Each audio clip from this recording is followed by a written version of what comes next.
I see Dr. Bryan, so I think it's 12:02, so we'll go ahead and get started. And I just want to say thank you to the committee for all your investment that you've put into Jacoby and getting him to this marker. And we're looking forward to hearing what he has to say about this interesting project that he's pulling together. So again, thank you, Dr. LaSalle. Thank you, Dr. Bryan. Thank you, Dr. Parker.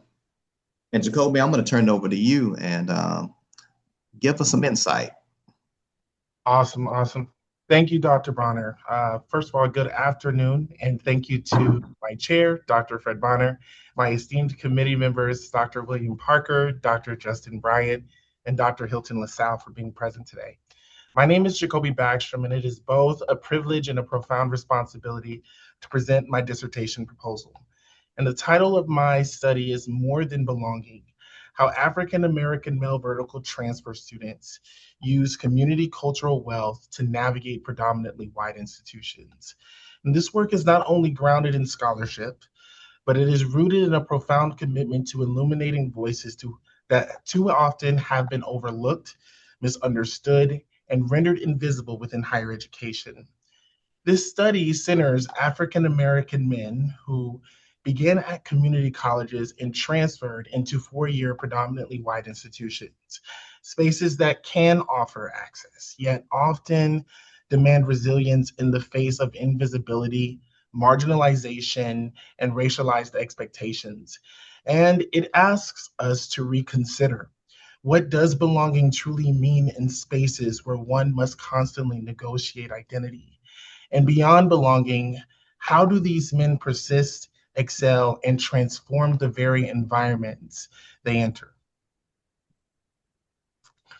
So, my research explores this population of students and how they navigate academic and social landscapes, how they construct meaning within complex institutions, and how they draw upon their forms of capital, not as a response to deficit, but as a source of strength, of resistance, and possibility.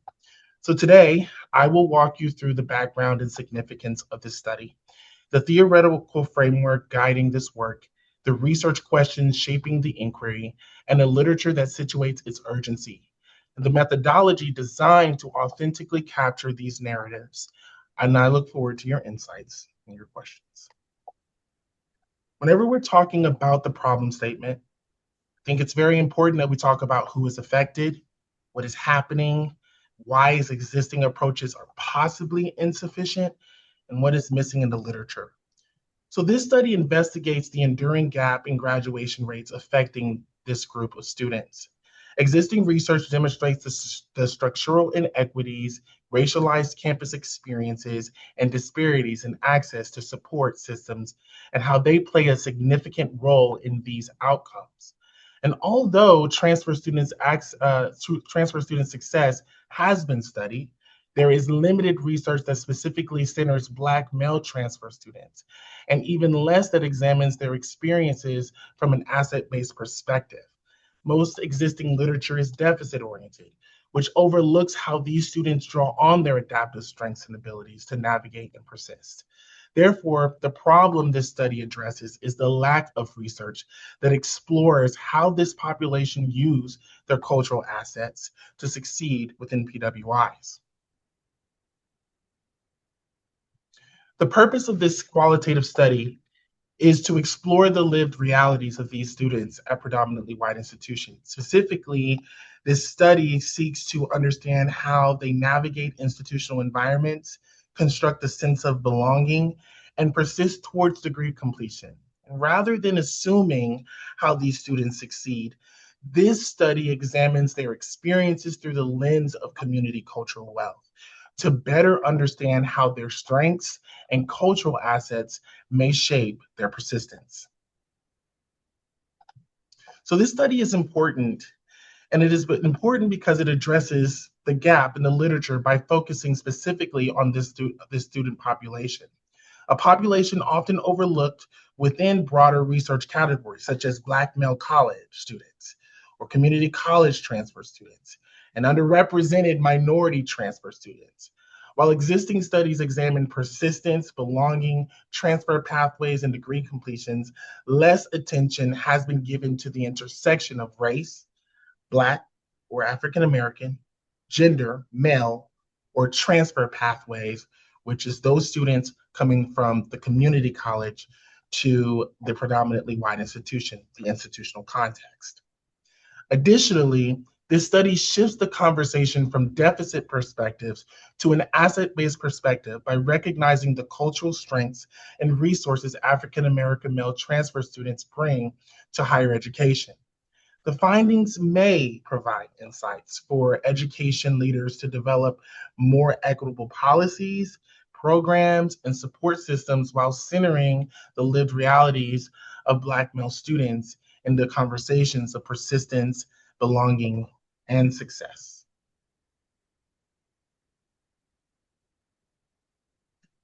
The theoretical framework guiding this study is Tarayoso's community cultural wealth model, 2005, which is grounded and informed by critical race theory. This framework challenges traditional deficit-based perspectives that often portray marginalized students as lacking the skills or resources needed for success. Instead, it emphasizes an asset-based perspective that recognizes the cultural strength and resources students may bring to their educational experiences. Community cultural wealth identifies 6 forms of capital. You have aspirational, linguistic, familial, social, navigational, and resistant, which represents the knowledge and skills and abilities developed through lived experiences. In this study, community cultural wealth is used as an interpretive lens to examine how African American male vertical transfer students make meaning of their experiences as they navigate PWIs.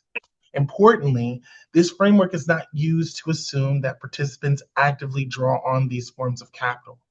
Rather, it provides a lens through which their lived experiences can be understood and, where appropriate, connected to forms of cultural knowledge and strength. This approach allows the study to shift the focus from what students are perceived to lack to how they experience and make sense of their educational journey. So the research question 1, how do African American male transfer students construct their identities in spaces where they are racially or culturally underrepresented? The first question focuses on identity construction. I'm interested in how this particular population of students understand and negotiate how they are in environments where they are often racially or culturally underrepresented.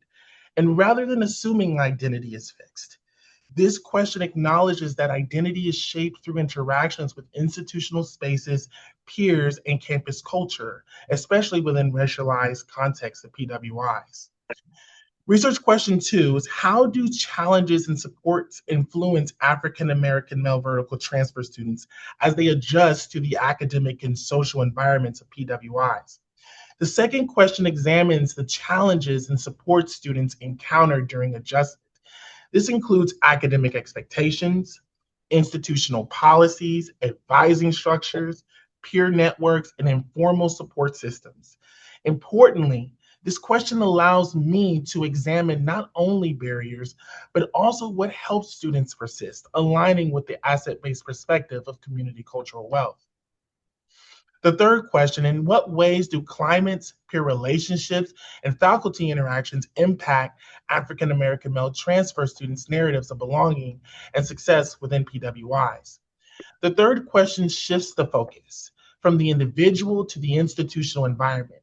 It explores how campus climates, peer relationships, and faculty interactions shape students' sense of belonging and perceptions of success.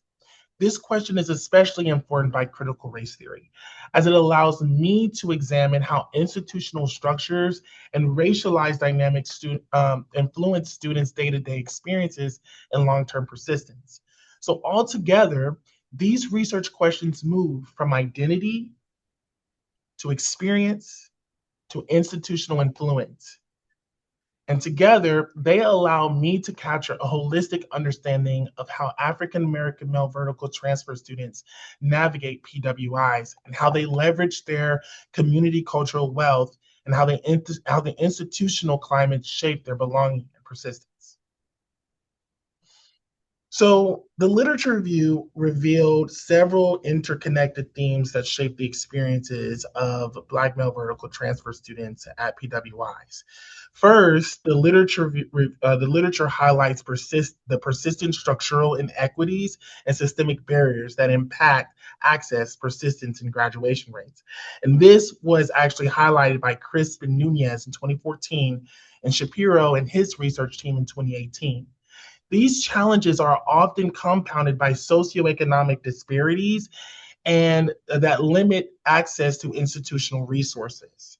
Second, scholars such as Sean Harper, 2015, and Terrell Strayhorn in 2019 emphasize the role of racialized campus climates, where African American male students frequently experience marginalization, isolation, and a diminished sense of belonging. And third, there is a clear gap in the literature, as noted by McCall and Castles in 2020, which says that there's limited research specifically focused on Black male vertical transfer students, particularly at the intersection of race, gender, and transfer status. The literature critiques also the persistent deficit-based narratives, which often frame students as lacking rather than recognizing institutional inequities. Now, there is a positive side to this. In the literature, research highlights students' resilience and cultural strengths, including the role of family support, mentorship, and community. And this aligns with Tara Yoso's community cultural wealth framework, which emphasizes the assets that students bring to their educational environments. And additionally, scholars emphasize the importance of counter spaces and support systems. And this was highlighted by Brooms and his research team, as well as the need to understand transfer as a complex, ongoing process, which John Gardner speaks about that. Typically, literature will highlight transfer as a transactional experience, a one-time experience, and John Gardner speaks on it as being an ongoing experience. It's a holistic experience. Finally, the literature highlights how students engage in identity development and institutional navigation as they move from environments that's not historically designed for them. So altogether, these themes underscore both the challenges and strengths present in the literature and reveal a critical need for an asset-based phenomenological study that centers the lived experiences of African American male vertical transfer students. So, in considering my research design, I examined both descriptive phenomenology and hermeneutic or interpretive phenomenology as potential approaches for this study. So descriptive phenomenology, which is rooted in Hurst's work, focuses on describing the essence of shared experience, while attempting to bracket the researcher's perspective in order to present a pure description of the phenomenon. In contrast, hermeneutic phenomenology, influenced by Heidegger, emphasizes interpretation and meaning making. This approach recognizes that both the researcher and the participant contributes to the understanding of the experience, and it allows for a deeper exploration of how experiences are shaped by social, cultural, and institutional contexts. Hermeneutic phenomenology is a natural fit for this study because I'm not only interested in what happened to these students, but more importantly, how they understand and make meaning of those experiences and how their cultural assets may influence that process. So given that my study focuses on African American male vertical transfer students that navigate predominantly white institutions, it is important to examine not just their experiences, but how those experiences are interpreted within the broader systems of race, of culture, and higher education. Additionally, the use of community cultural wealth as an interpretive framework further supports this approach as it allows for an analysis of how participants' experiences may reflect forms of cultural knowledge and strength. Therefore, hermeneutic phenomenology was selected because it allows for a deeper, more contextually grounded understanding of participants' lived realities beyond just description alone.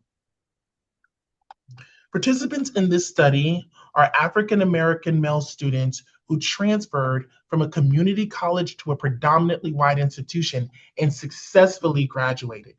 The study includes approximately 8 to 10 participants, which aligns with the phenomenological research recommendation highlighted by Cresswell and Paul. Purposeful sampling is used to select participants who identify with the phenomena being studied.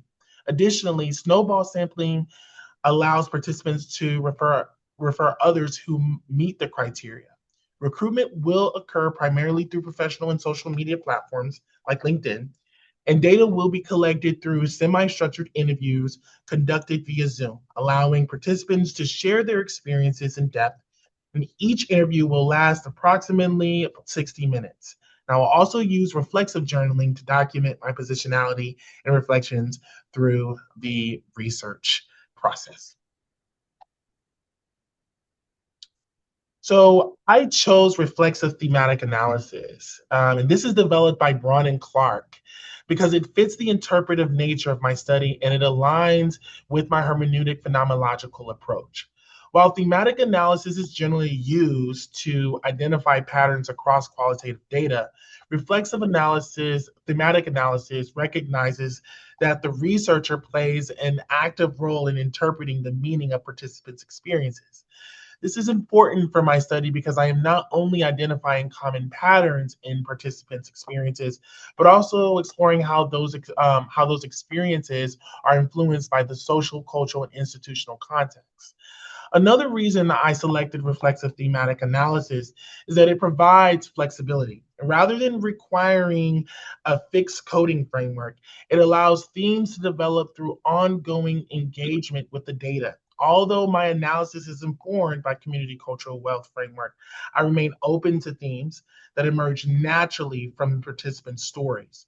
Overall, reflexive thematic analysis complements hermeneutic phenomenological study because both approaches focus on understanding interpreting the meaning of participants' lived realities.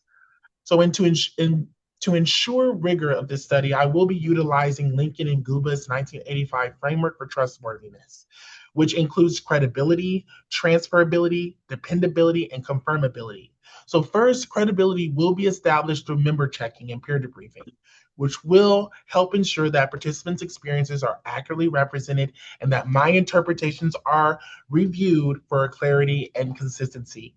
Second, you have transferability, which will be addressed through the use of thick description, allowing readers to understand the context of the study and determine whether the findings may be applicable to similar settings.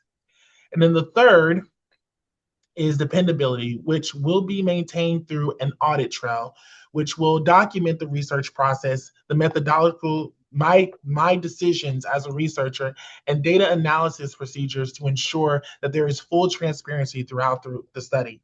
And finally, confirmability will be supported through reflexive journaling, which will allow me to acknowledge and examine my positionality and potential biases throughout the research process.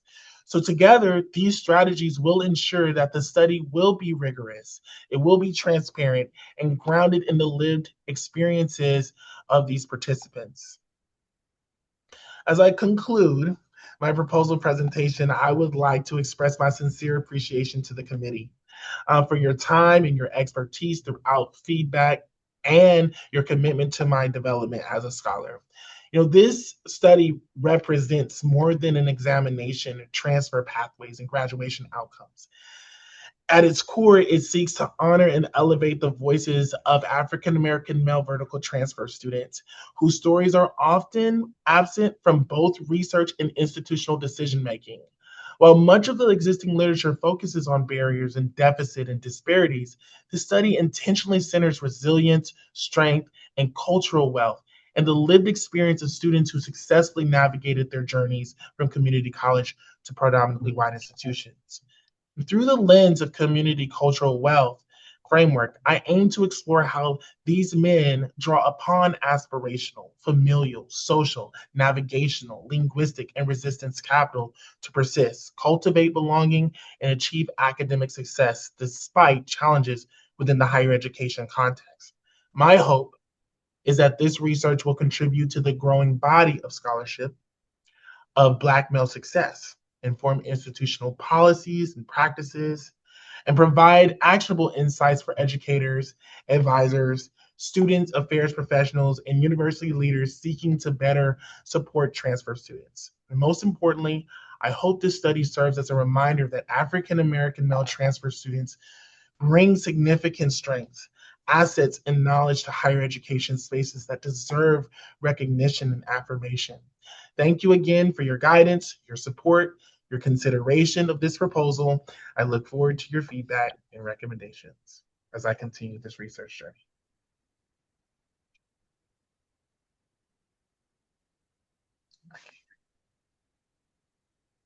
Can't hear you. You're Yeah. muted. Good job. Thank you, Jacoby. A good presentation and a lot to unpack there. So really, really appreciate the time and effort you put into this. It shows. Excellent job. But what I would like to do now is to hear from my colleagues to see if there are questions, comments, concerns, um, information, suggestions for refinement, and I'll come in at the end and give you a little bit more feedback. And then what we'll do is have you to put us after we go through Q&A, and we'll put us in a room where we can like deliberate, and I'll get back with you, and then we'll render the final decision. Yes, sir. So I'll kick it over to Dr. LaSalle and Dr. Bryant and Dr. Parker. See if you have any questions, comments, or concerns. I don't have any questions. I thought it was a very great presentation, very thorough, very detailed, very thought out, very intentional. And I'm excited about seeing some of the results that would contribute to research of African American male transferring from community college into PWIs, which is different demographics of students. But so I'm excited about that. Thank you. Excellent. Thank you, Doc. Dr. Bryant, Dr. Parker? Yes, sir. Excellent presentation. Thoroughly done. I like the infographics. I wish we had AI when I was doing our dissertation defense. It would have been a little bit easier. Those slides are beautiful. Yeah, I'm telling you, right? Yeah, so I thought it was really good. Only questions that I may have is just always ask students, like, about research design, like what made you choose phenomenology? And then the second question is, how do you plan to operationalize culture, the climate, the campus climate in your dissertation? Like, what is the literature saying?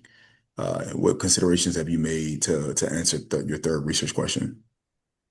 So your first question is, how did I come up with the research design of phenomenological? Mm-hmm. So, I think that it's important. Well, I would say that typically whenever, I was looking at the literature, a lot of those students and what they go through,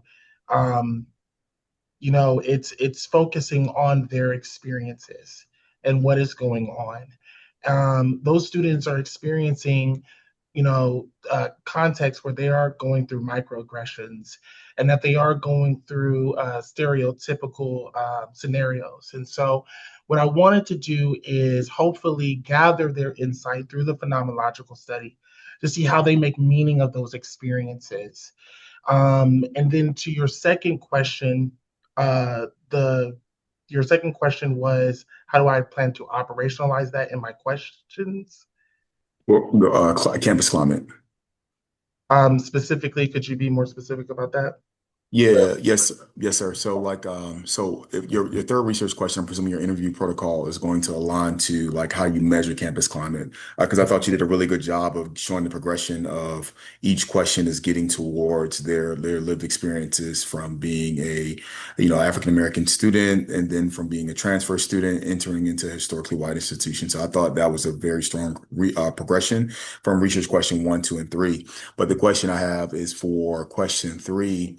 like how are you going to measure? Well, I speak in quantitative terms. How will you qualify climate? Like is it going to be because if it was a quantitative study, then maybe you can do a survey, right? So because it's a Mhm. qualitative study, how are you going to capture the campus environment, like the experiences from instructors? So Uh, Go the ahead. use of like you said the experiences with their faculty interactions, maybe the staff, the mentorship programs. Derek Brooms talks about the use of counter spaces within the literature, and so how if a student is able to, one of the questions that I have in my research question is what resources or what support help guide you throughout your academic journey. And if those students are able to possibly say that the use of counter spaces like mentorship programs or student clubs and organizations, or even their interactions with their admissions, or an admissions representative or faculty or an advisor, if they're able to navigate, they're able to openly talk about those factors, then that's how I will be able to measure if the institutional climate actually um, uh, influence their pathway. Now, I also want to also highlight, Dr. Bryant, is that the literature also states that counter spaces are not a one size fit all situation. And so, although a student may feel a sense of belonging in one space, does not mean that they feel a sense of belonging in the other. So, maybe the use of follow up questions to get more insight from the participants could possibly clarify some things. Yeah, so I love the response with the literature. So shouts out to you. Yeah, clap back with the literature. And so excellent job. And so essentially what you're telling me is that you're going to capture it through your interview protocol. So you're going to ask questions during your interview that specifically speaks to climate. So that's how you're going to capture to measure, well, not measure, we want to say qualify, because measure will indicate quantitative or quantitative study, but to qualify various components of, I think you said uh, counter, counter spaces, to look at counter, I'm presuming, which is kind of like from almost like counter narrative, but counter spaces in your interview protocol to capture or qualify climate to answer research question 3. So I think that that's a strong proposal. And the only other thing, so excellent job. Only other thing I would say is like, consider how many cases are you going to use? Like how many participants? I might have missed it. How many participants are you going to use? So, 8 to 10. And so, when I was looking at the Cresswell and Pauth, they stated that, anywhere between 8 to 10, there's not really a Mhm. distinct number, um, Mhm. preferred number, but around 8 to 10 seems like it's widely accepted. Okay, and how many campuses, by any chance, are they of the 8 to 10? Are you looking at one campus? Are you looking at multiple campuses? So I'm actually opening it up. So as long as the criteria is the student needs to identify as Black or African American, and as long as they went to a community college and transferred to a predominantly white institution and graduated, then they're good, right? Okay. So I didn't like specify a specific institution. Okay, just one consideration. So two.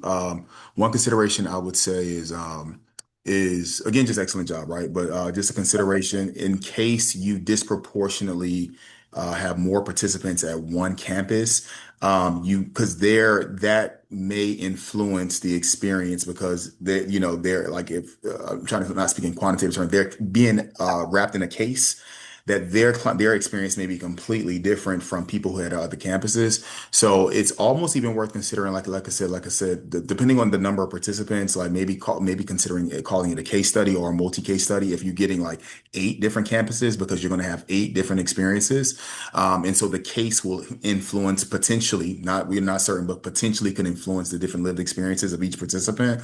So just worth a consideration. And then the other consideration is in your inclusion criteria in your method section, just maybe you add like a sentence or two, like this is a part of the criteria. But if you see that disproportionately you're getting them from one campus, you might just want to speak to it. Like, although 6 of the 10 participants are said at said university, we're not looking at the case per setting, but the case per se, but looking at the shared experience or the shared characteristics of the case being, of the institution being historically white, of it being a mid-sized university, so that the researcher and reviewers, we know, and your committee, we know that, like, oh, although the students, it may be only two cases, you're not doing a cross case comparison. You're looking at the shared characteristics across these specific the students as a part of your inclusion criteria, but just a consideration, because it's just people don't respond to emails, and so just be preemptive, be prepared to be preemptive in addressing that. Thank you, sir. Good job. Thank you. Good job. Mr. Jacoby, you did a good job. Thank you, Dr. Parker. In your study, did you find a difference between belonging and sense of belonging? Belonging and sense of belonging? Yeah, is there a difference between the two terms?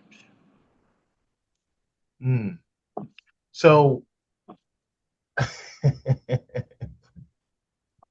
then just think about it as you further pursue your study. And then I looked under your positionality. You mentioned Afro-American Black. What did you mean? Is there a difference between that and Afro-American? You put it under your positionality. Yes, sir. So you put African-American / Black. Is that different from just Afro-American? Just something to think about when you are further pursuing what's going on with your study here. Yes, sir. Look at that. Look at both of those terms I just mentioned there. And let me ask you something else. With your study here, how do you feel that this is going to contribute to the knowledge base of leadership? You're getting a PhD in educational leadership. How would this lead to the knowledge base and to policy? So you want me to answer that question, or do you want me to answer? I'll answer both of them. Okay. Yes, sir. So one, as far as African American and Black, that's a really good question.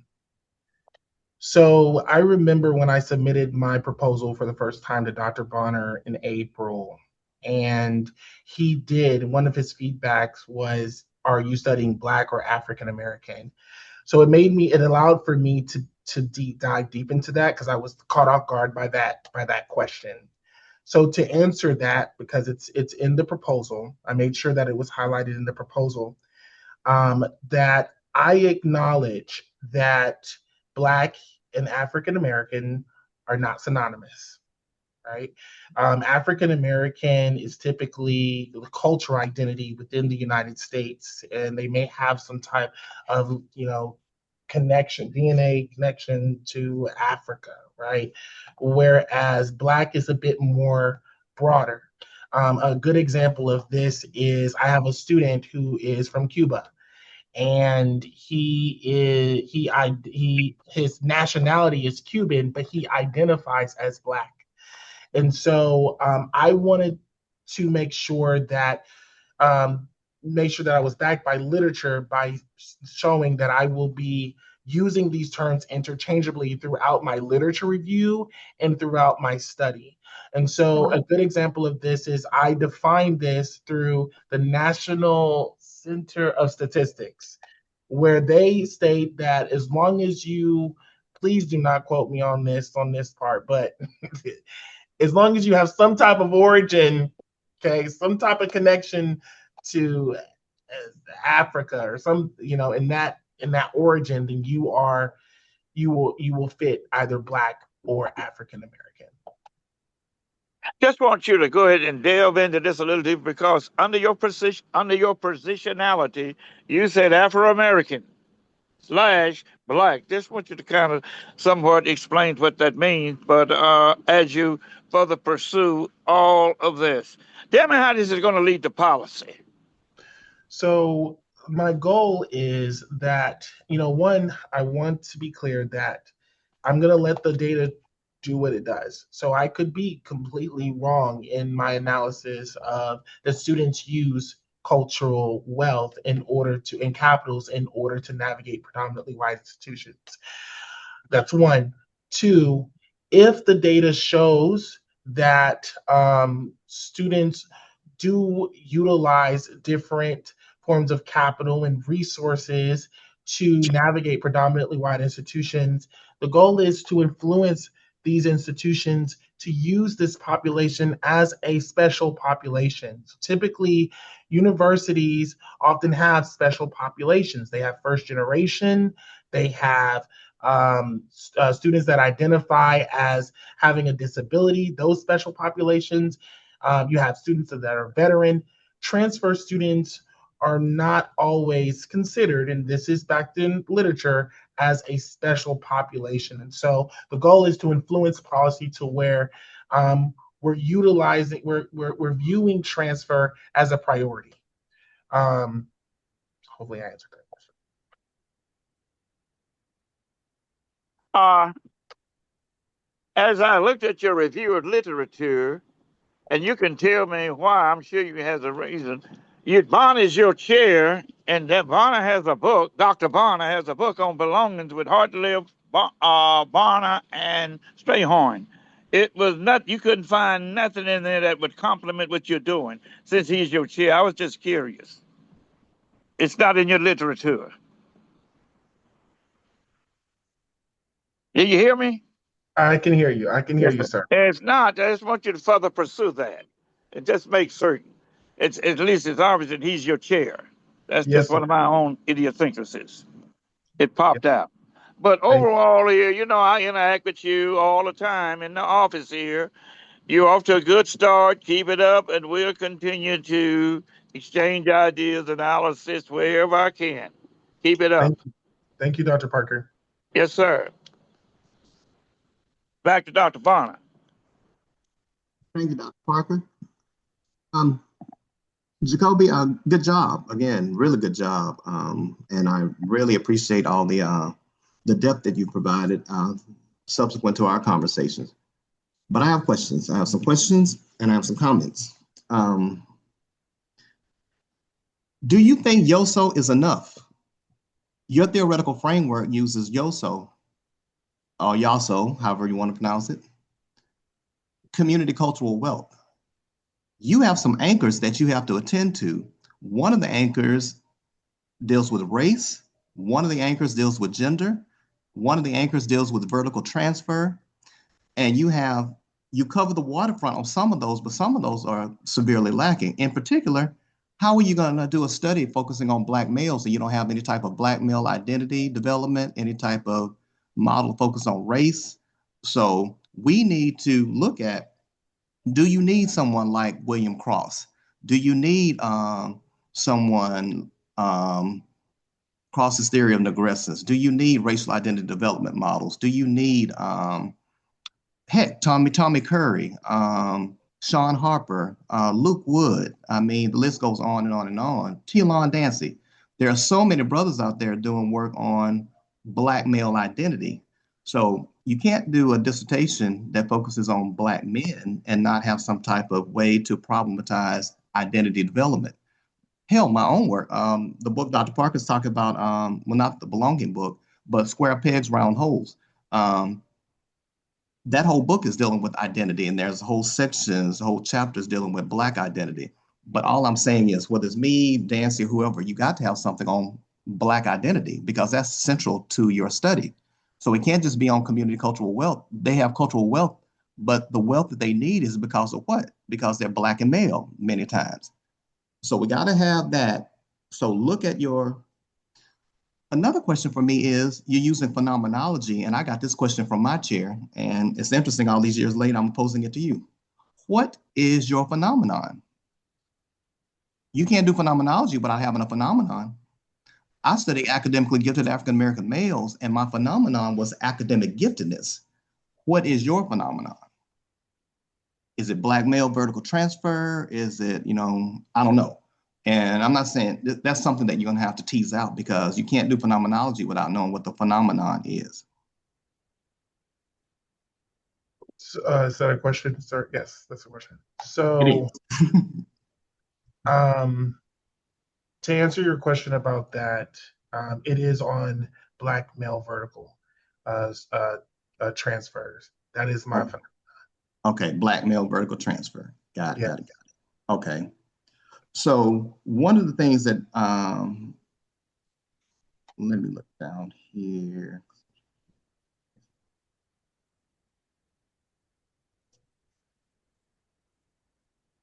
So you have, going back to what Dr. Bryant was asking, and so you have 8 to 10, but one of the things, and I love what Dr. Bryant said because he's absolutely right, you're moving towards case study, but you need to have, one of the things we have to have in qualitative research is what's called a unit of analysis. So your unit of analysis, you have Black men, yeah, that's one. Two, a unit of analysis is you have community colleges, but we can't play fast and loose with, oh, I'm just gonna, wherever they go to community college and that's just gonna be fine. You can't do that. This is research. And researchers are gonna wanna know how they can use your study. And they're gonna wanna know, is a particular type of community college, or is it community colleges in Texas? Is it community colleges in urban? Is it community college rural? So you got to, you can't play fast and loose with, oh, I'm just gonna, wherever they went. No, we need to define on, we're looking at community colleges in the South, in Houston, and blah, blah, blah. We need a little bit more definition of what those, where they are coming from, where your participants are coming from. So that is something, and again, I guess I'm not giving you questions. These are more comments, things that I actually took copious notes over here. We definitely need to do that. And then here's a suggestion. This is the same suggestion I gave to your classmate, your cohort mate, Terrence, when we had his defense yesterday. And afterwards, I said, well, you know what? You're kind of verging on, and I think it really applies to you even more than him. When Dr. Bryant brought up a very, very important question, we can't play fast and loose with the things that anchor your study. One, what type of community college, and two, culture. And one way that you may be able to capture culture is adding in another theoretical approach called photo voice. I'm not saying that's what you have to use, but I think it gives you a very good avenue. So you can absolutely capture culture if you tell these Black males, I want you to take old school way to do it, was you had to give people a camera, a disposable camera. Now everybody's got a doggone cell phone. You give them designated questions. Maybe your question is, how would you define culture here in this community college context? Take pictures. Just let them go and take pictures. And then when you come back, you know, each of your people, they're going to have 5, 6, 7, 8, 10, 20, 30 pictures. And then you sit down with them and you thematize those pictures. And that gives you a sense of what culture is. So there are ways to use. I would encourage you to get the books on photo voice, read up on it. One of the forerunners right now, who's like the leading expert in photo voice, is a Black man. His name is Keon. I think it's Keon McGowan. I'll get it to you. But anyway, photo voice, because you got to capture what Dr. Bryant was mentioning about culture, because that is such an essential part of what you're doing. I have indigestion when you use, I'm not saying don't use him, but you got to couple him with somebody else. When you use Creswell, I want you to go back to the Seminole people, the Lincoln, the Gubas, the Charmas, Mustakas, Heidegger, Husserl. So we can talk about that, but Creswell is sometimes qualitative light, and I'm okay if he's used in combination with some other folks. Okay.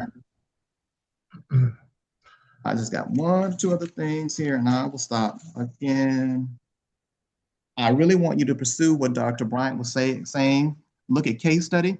There are a couple of landmark case study books. One is Stake, S-T-A-K-E is the author, and the other is Yin, Y-I-N.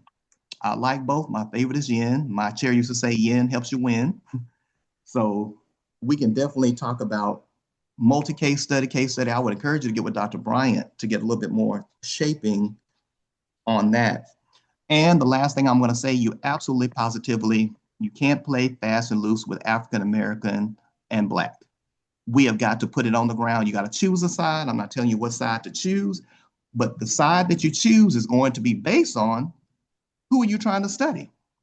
If you are studying African Americans, those are people who are indigenous, who were born here in this country, who have their identity, their diasporic origins are here in the United States.